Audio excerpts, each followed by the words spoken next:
Have you ever found yourself in a situation where you've had to face something you didn't want to, only to realize it taught you an important lesson about your relationship with money? Well, that's exactly what happened to me just a few days ago, and honestly, it shook me. It made me realize something about how I've been viewing money, and I think you'll find it surprising. A few days ago, it was my brother's birthday. He wanted to go out to watch a movie with his friends, and like any loving sibling, I was supposed to go along. But here's the thing, I really didn't want to. It wasn't that I didn't love my brother or didn't want to celebrate with him. I did, but I knew the temptations that would come with it. You see, I had this looming feeling in my mind that I'll end up spending money I didn't have. I knew myself. I could already hear that little voice in my head saying, just buy that snack or grab that drink. And I had just been through a week where unexpected expenses kept popping up, some important, some less so. And now I was supposed to spend even more. My brother was excited and I didn't want to disappoint him. But the whole time, I couldn't shake the feeling of anxiety about money. I didn't want to spend any more on things I didn't absolutely need. I wasn't trying to be stingy, but I just knew my finances were stretched thin. Now here I am sitting in the movie lobby while my brother is watching the film with his friends. I hadn't planned to buy anything. I wasn't going to, but my stomach growled. And I resisted. I had already spent money earlier in the week on important things that came up unexpectedly. But here's the thing. About 2 hours into this waiting game, something started to shift inside me. I had this moment where I realized I was uncomfortable. Not because I was hungry, but because I had been holding on to money like it was some kind of lifeline. I realized in that moment that I didn't have a healthy relationship with money. I had started seeing money as something to cling to, like an accessory I needed to guard at all cost. But that day, I realized something fundamental.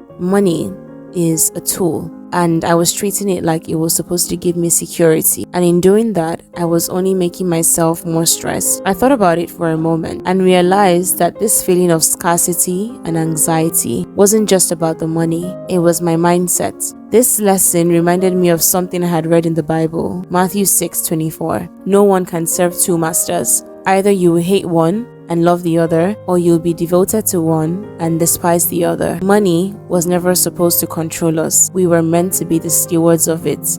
I started thinking, if I was truly being wise, then money wouldn't be a master over me, but a servant to my needs and goals. Now, I'm not saying we should spend recklessly, but I believe there is a balance. It should be a tool, not a prison.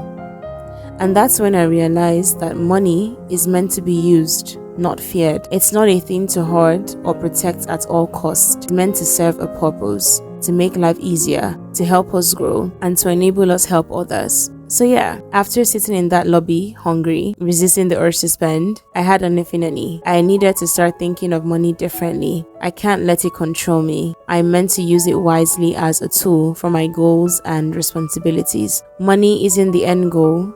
It's a means to an end. Thank you for listening to my story. If you've learned any lessons about money or had a similar experience, I would love to hear from you.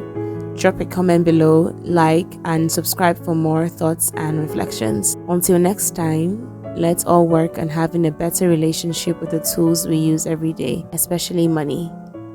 Bye. Subscribe to Valerie Kitty.